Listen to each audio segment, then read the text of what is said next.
Hello friends, welcome back to my channel. Second chance to love me better का part 10 लेकर आई हूँ। तो चलिए बिना किसी देरी के इस पार्ट को स्टार्ट करते हैं। पिछले पार्ट में हमने देखा था ईबो और शाओजान दोनों इंटीमेट होते हैं, जिसके बाद शाओजान ईबो के ऊपर गुस्से से चिल्लाते हुए कहता है कि उसने एक बार फिर से जान से झूठ बोला, जिसे देखकर ईबो मुस्कुराता है क्योंकि वह अभी खुद को एनर्जी से भरा हुआ फील कर रहा था। अब हम देखते हैं ईबो शाओजान के पास जाकर लेट गया, जो कि उसे अभी गुस्से में देख रहा था। इसके बाद ईबो ने शाओजान की बैक की मालिश करना शुरू कर दिया।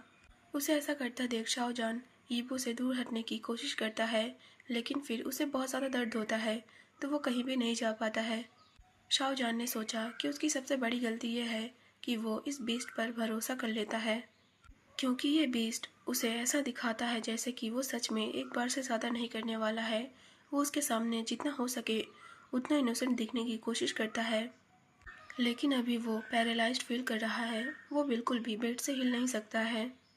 शाओजान ने खुद से ये वादा किया कि अगर दूसरी बार उसने वांग यीबो की बात मानी तो वो किसी डॉग से कम नहीं होगा।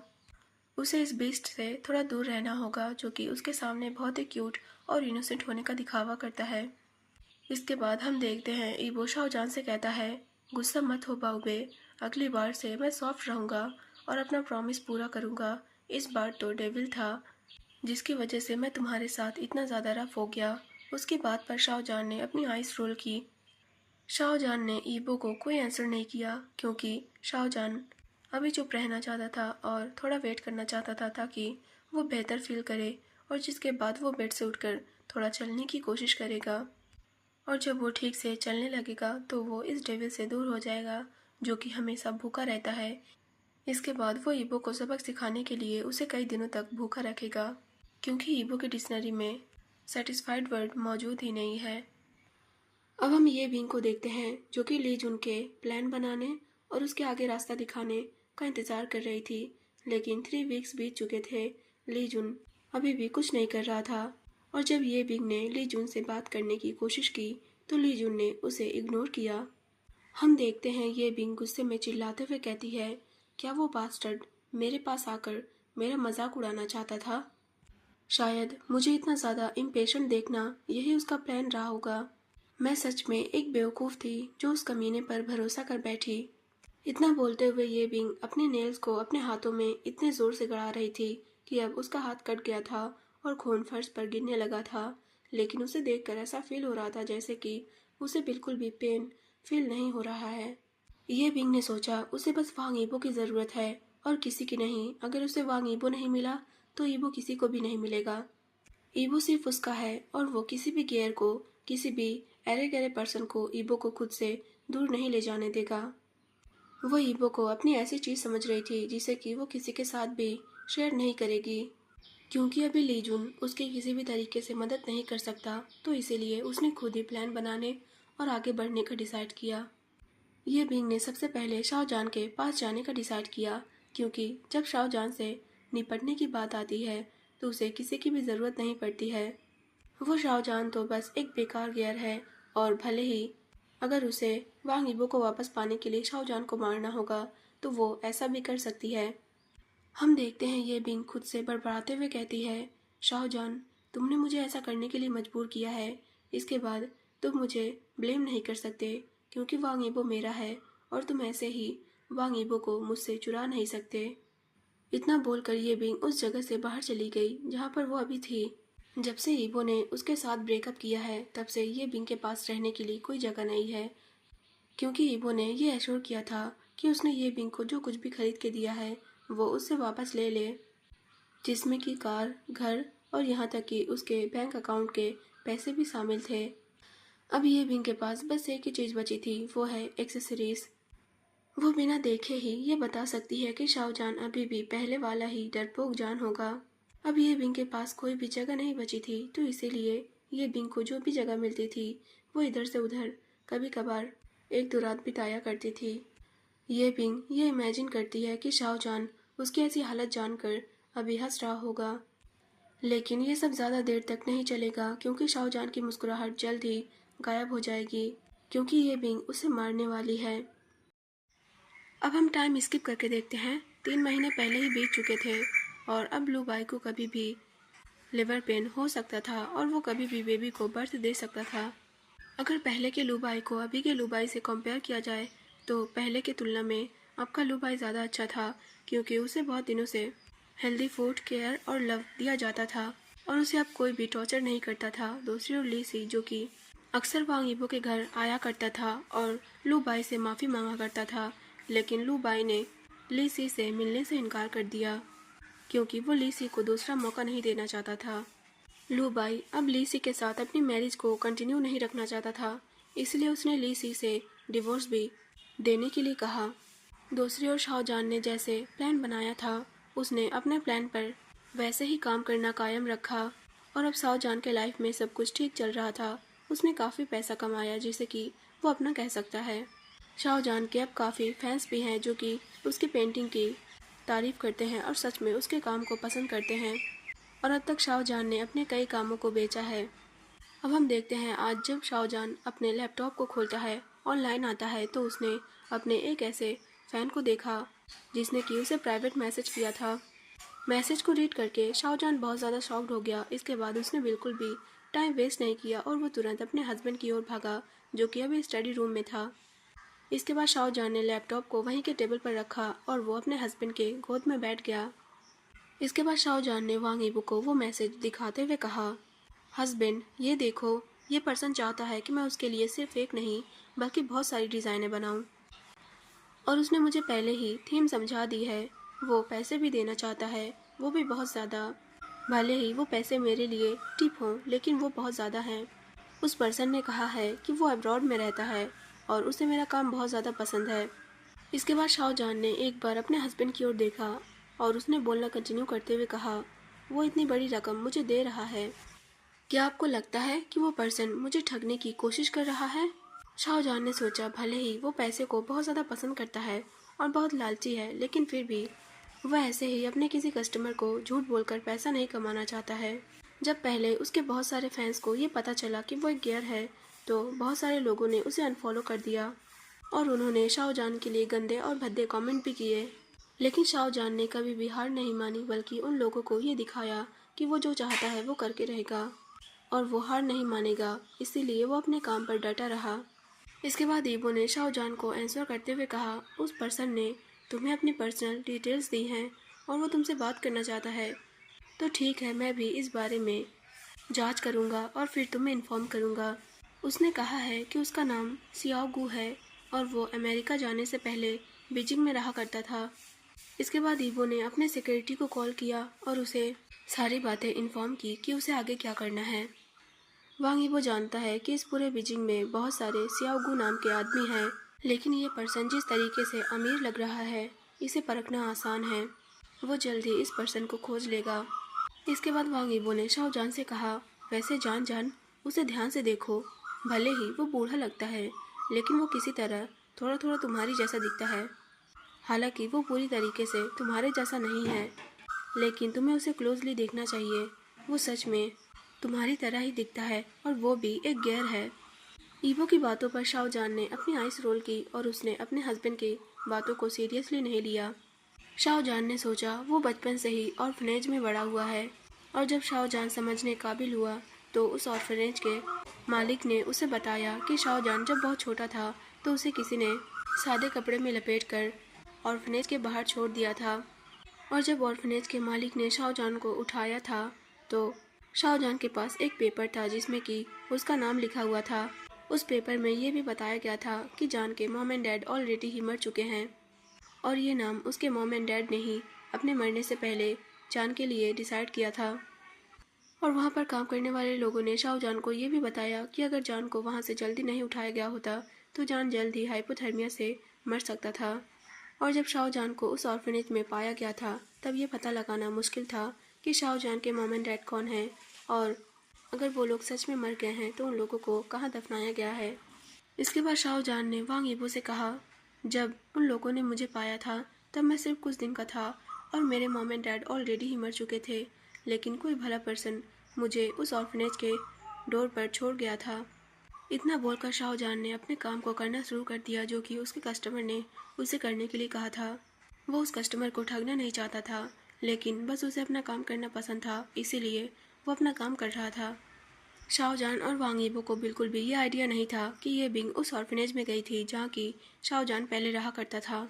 इसके बाद ये बिंग ने वहाँ के कुछ पुराने वर्कर्स से बात की जो कि वहाँ पर पहले काम करते थे लेकिन अब रिटायर हो चुके हैं। ये बिंग ने उन लोगों से शाओजान की असली आइडेंटिटी के बारे में पूछा, जिसके बाद उसे शाओजान के बारे में कुछ बातें पता चली। अब हम ये बिंग को देखते हैं जो कि एक लेडी के घर में थी। इसके बाद ये बिंग ने उस लेडी से कहा, मैडम, ये बहुत ज़्यादा इम्पोर्टेंट है और मैं आपके पोते को जेल से रिहा करवाने में आपकी मदद करूंगी। मैं आपसे ये प्रॉमिस करती हूँ। इसके अलावा मैं आपको 1 मिलियन युआन का चेक भी दूंगी जो कि आपके पोते के साथ एक नई शुरुआत करने में काफ़ी होगा।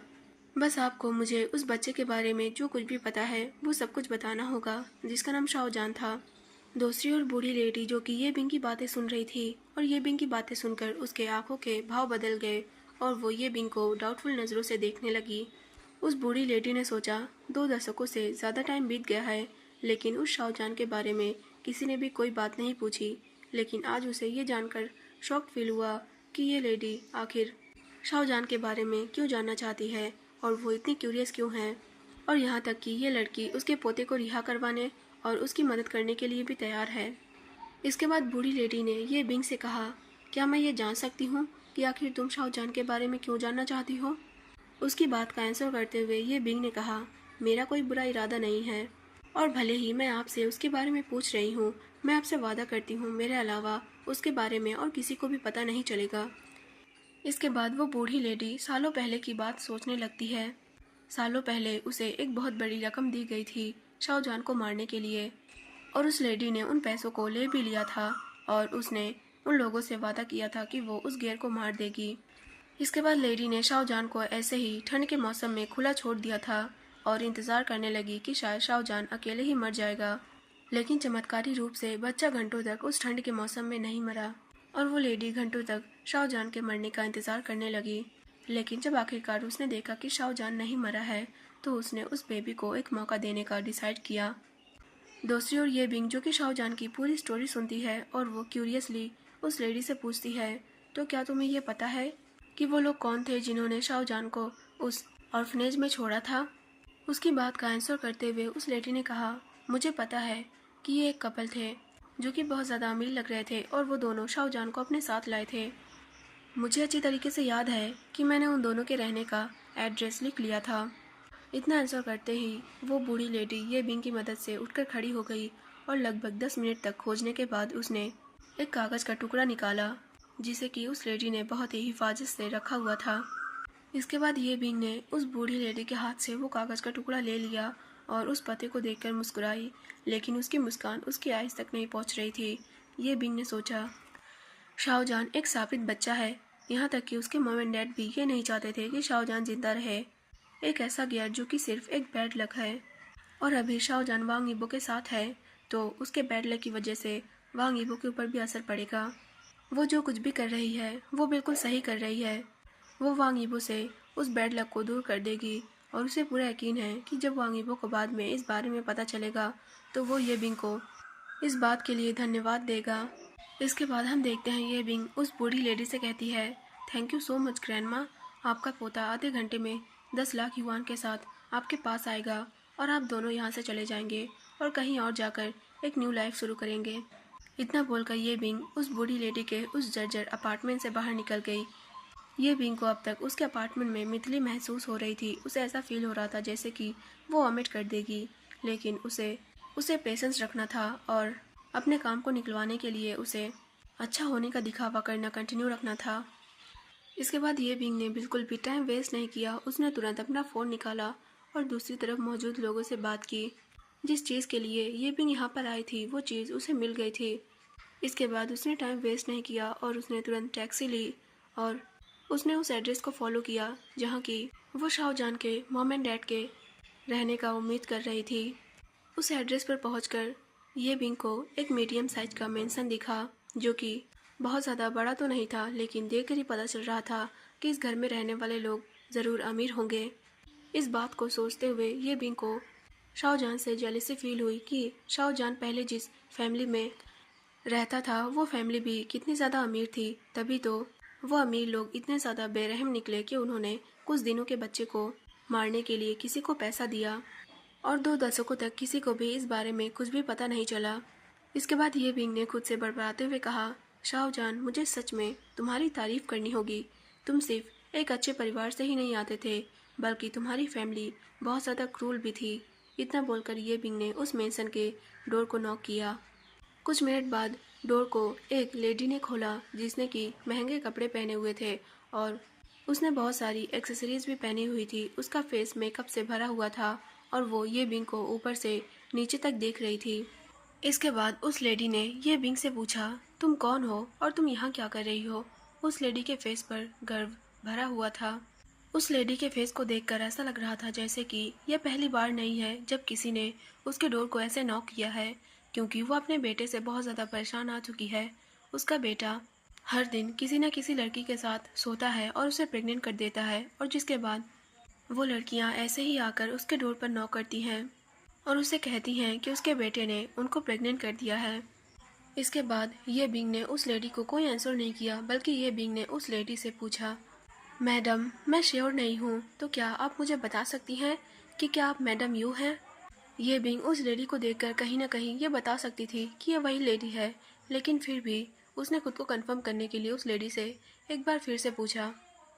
ये बिंग की बात पर मैडम यू ने अपनी आइस रोल करते हुए कहा, हाँ, और हर कोई मुझे जानता है। मैं तो बस तुम्हारे मुंह से ये जानना चाहती हूँ कि क्या मेरे बेटे ने तुम्हें परेशान किया है जो तुम मुझे यहाँ इस बारे में इन्फॉर्म करने आई हो। मैडम यू की बातें सुनकर ये बिंग के होंठ फड़कने लगे। इसके बाद ये बिंग ने मैडम यू को आंसर करते हुए कहा, बिल्कुल नहीं मैडम यू, मैं यहाँ इसलिए आई हूँ क्योंकि मैं आपसे कुछ बात करना चाहती हूँ।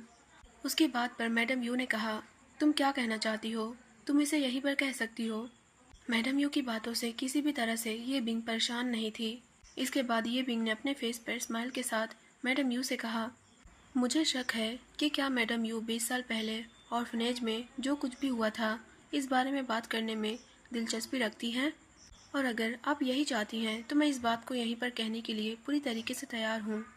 ये बिंग की बातें सुनकर मैडम यू के फेशियल एक्सप्रेशन बिल्कुल चेंज हो गए और उसका घमंड एक पल में उसके फेस से गायब हो गया। हालांकि मैडम यू उसकी बातों पर बिलीव नहीं कर पा रही थी, लेकिन फिर भी वो अब और भी सीरियसली ये बिंग को देखने लगी थी।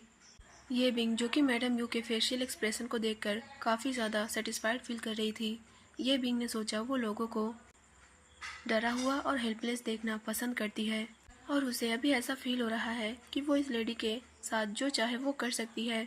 इसके बाद हम देखते हैं मैडम यू, जो कि सच में डरी हुई थी, उसने ये बिंग से पूछा, तुम कौन हो और तुम क्या चाहती हो? इतना बोलकर मैडम यू ने ये बिंग को अंदर आने के लिए अपने घर का डोर खोल दिया। इसके बाद अब वो दोनों लिविंग रूम में बैठे हुए थे। ये बिंग ने मैडम यू को आंसर करते हुए कहा, मैं तो बस एक क्यूरियस लड़की हूँ जो कि सीक्रेट मामलों को सुलझाना पसंद करती है। मैं सिर्फ ये जानना चाहती हूँ कि उस बच्चे से तुम्हारा क्या रिश्ता है।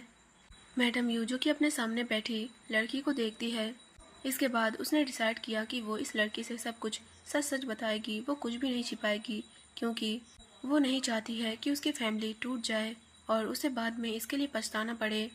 इसके बाद मैडम यू ने बोलना शुरू किया, वो मेरा बेटा नहीं था, बल्कि वो मेरे हस्बैंड का एक्स हस्बैंड का बेटा था।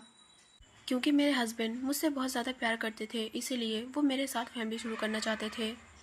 इसीलिए उन्होंने अपने एक्स हस्बैंड को तलाक दे दिया था और हम दोनों ने मिलकर मेरी फैमिली की मदद से उस बच्चे से छुटकारा पा लिया था। इसके बाद हम दोनों ने मिलकर उस बच्चे की मदर को उस बच्चे के डेथ के बारे में बताया और उसकी राख भी दिखाई, ताकि उस बच्चे की मदर उसके मौत पर बिलीव कर ले। और बच्चे की मौत की खबर सुनकर मेरे हस्बैंड के एक्स हस्बैंड की भी डेथ हो गई थी, क्योंकि हम लोगों को ऐसा सुनने मिला था कि वो अपने बेबी के डेथ को बर्दाश्त नहीं कर पाया था और आखिरकार वो भी मर गया था। दूसरी ओर ये बिंग, जो कि ये सारी स्टोरी जानकर बहुत ज़्यादा शॉक थी, उसने तो पहले सोचा था कि शायद शाहजहान की मॉम ने ही उसे छोड़ दिया है क्योंकि शाहजहान एक गियर था, लेकिन वो गलत निकली। ये तो मैडम यू थी, जो कि शाहजहान की स्टेप मदर थी और साथ में ये शाहजहान के फादर भी थे। वो तो बहुत ज़्यादा क्रूल निकले। उन्होंने अपने हस्बैंड से छुटकारा पाने के लिए अपने बेटे को मारने में भी संकोच नहीं किया। दूसरी ओर मैडम यू सोचती है कि उसे अभी भी वो लड़का याद है जो कि बहुत ज़्यादा मासूम और भोला दिखता था, लेकिन उसके फेस को देखकर मैडम यू को बहुत ज़्यादा गुस्सा आता था। और उस टाइम अगर वो किसी से सबसे ज़्यादा नफरत करती थी तो वो था वो लड़का जिससे उसके हस्बैंड ने मैरिज की थी। वो लड़का एक गियर था और उसने एक गियर बेबी को ही बर्थ दिया था।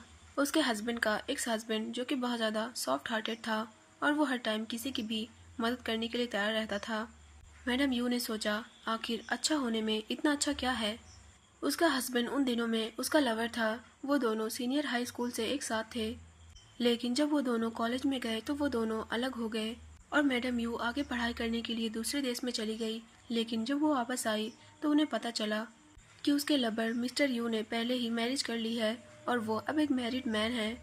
और जिस बात को जानकर मैडम यू बिल्कुल भी बर्दाश्त नहीं कर पाई, इसके बाद वो फिर से मिस्टर यू से मिली। वो दोनों पहले ही एक दूसरे से प्यार करते थे और उन दोनों को फिर से क्लोज आने में ज़्यादा टाइम नहीं लगा। दूसरी ओर मिस्टर यू जो कि उस गेयर को ऐसे ही नहीं जाने दे सकते थे क्योंकि वो गेयर उसके बेबी से प्रेग्नेंट था और मिस्टर यू अपने लवर को भी अपने घर लाना चाहते थे जिससे वो सीक्रेटली डेटिंग कर रहे थे। इसके बाद मिस्टर यू ने अपनी वाइफ से इस बारे में झूठ बोला कि मैडम यू उनकी एक अच्छी फ्रेंड है और उनके कोवर्कर हैं और वो दोनों क्लोज हैं, तो वो कुछ दिनों के लिए उनके ही घर में रहने वाली है। और मिस्टर यू की बातों पर उस गेयर ने आसानी से भरोसा कर लिया क्योंकि वो बहुत ज़्यादा भोला था। उसने कभी भी इस बारे में नहीं सोचा था कि उसका हस्बैंड उसे चीट कर रहा है। ऐसे ही धीरे धीरे करके मैडम यू उस गेयर की बेस्ट फ्रेंड बन गई। वो तो उस गेयर की परवाह करने का नाटक करती थी, लेकिन वो सीक्रेटली उसके ही हस्बैंड से डेटिंग कर रही थी। और जब गेयर को इस बारे में पता चला तब तक बहुत देर हो चुकी थी क्योंकि वो गेयर अपने लेबर पेन में था। जिसके बाद मैडम यू और मिस्टर यू दोनों मिलकर गेयर को हॉस्पिटल लेकर जाते हैं और वो गेयर एक गेयर बेबी को बर्थ देकर बेहोश हो जाता है। इसके बाद मिस्टर यू अपनी गर्लफ्रेंड के साथ उस बच्चे को लेकर चले जाते हैं और कुछ दिनों बाद हॉस्पिटल में वापस आते हैं। इसके बाद हॉस्पिटल में ही मिस्टर यू अपने हाई स्कूल के लवर के साथ अपनी सारी सच्चाई उस गेयर को बताते हैं और उसे ये भी इन्फॉर्म करते हैं कि उसका बेबी पहले ही मर चुका है। और उन दोनों ने मिलकर उस गेयर को किसी की राख दिखाई जिसे देखकर उस गेयर को ये विश्वास हो गया कि ये उसके बेबी की ही राख है जो कि अब ऑलरेडी ही मर चुका है। इसके बाद मिस्टर यू ने उसे हॉस्पिटल बेड पर ही डिवोर्स के पेपर दिखाए और उसे साइन करने के लिए फोर्स किया और जिसके एक हफ्ते बाद ही मिस्टर यू ने अपनी लाइफ के उस प्यार से मैरिज कर ली जिससे वो अपने हाई स्कूल से डेटिंग कर रहे थे।